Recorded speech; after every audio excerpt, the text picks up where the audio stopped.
दोस्तों, ITR filing की due date तो निकल चुकी है, लेकिन अभी भी आप बिलेटेड आईटीआर फाइल कर सकते हैं फाइनेंशियल ईयर 2021 की। रिवाइज्ड आईटीआर फाइल कर सकते हैं फाइनेंशियल ईयर 2021 की, जिसकी की डेट को एक्सटेंड किया गया था 31 मार्च 2022 तक।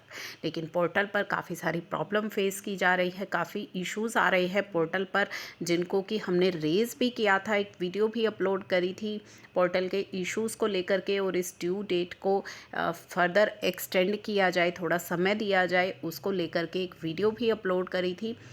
तो अब हम बात करते हैं कि इनकम टैक्स की तरफ से जो प्रेस रिलीज़ आ रही हैं, जो सर्कुलर्स आ रहे हैं, वो किस चीज़ से रिलेटेड आ रहे हैं। अभी आपके साथ मैंने एक सर्कुलर भी रिसेंटली शेयर किया है, जिसके बाद कि काफ़ी सारे सवाल पूछे जा रहे हैं कि आईटीआर एक्सटेंशन के लिए कोई अपडेट नहीं है।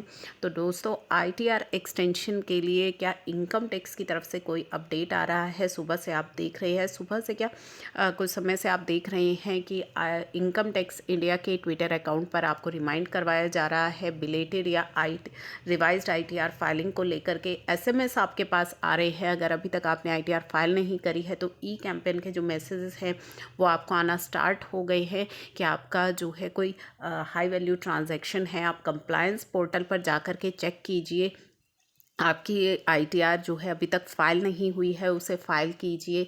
तो ये सारे मैसेजेस भी आपके पास भेजे जा रहे हैं।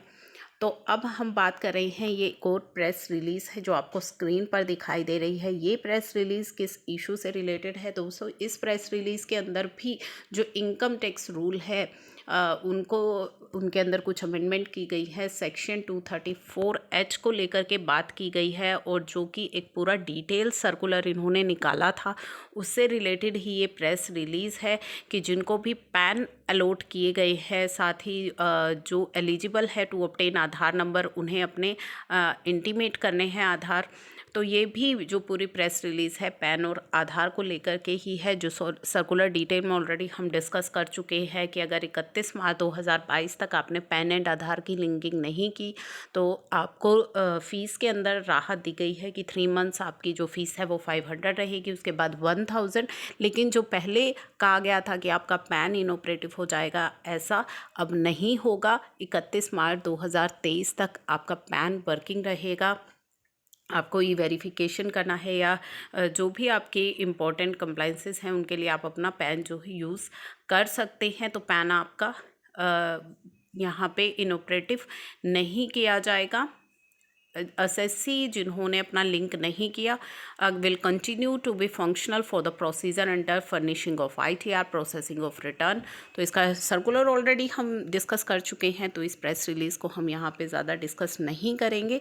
आईटीआर की ड्यू डेट को लेकर के कोई भी अपडेट अभी तक नहीं आ रहा है, और ये मान लिया गया है कि अब ये डेट फर्दर एक्सटेंड नहीं होगी। तो अपनी आईटीआर की फाइलिंग कर लीजिए। अगर आपने अभी तक आईटीआर फाइल नहीं करी है, कर दी है, मिस्टेक हो गई है तो रिवाइज़ कर लीजिए। ई वेरिफिकेशन के लिए आपके पास 120 डेज़ का टाइम रहता है, तो ई वेरीफाई लेटर आप कर सकते हैं। तो आईटीआर फाइलिंग के लिए यही अपडेट है। मुझसे बार बार पूछा जा रहा है आईटीआर ड्यू डेट एक्सटेंशन को लेकर के, तो उससे रिलेटेड कोई भी एक्सटेंशन का कोई भी न्यूज़ निकल करके नहीं आया है।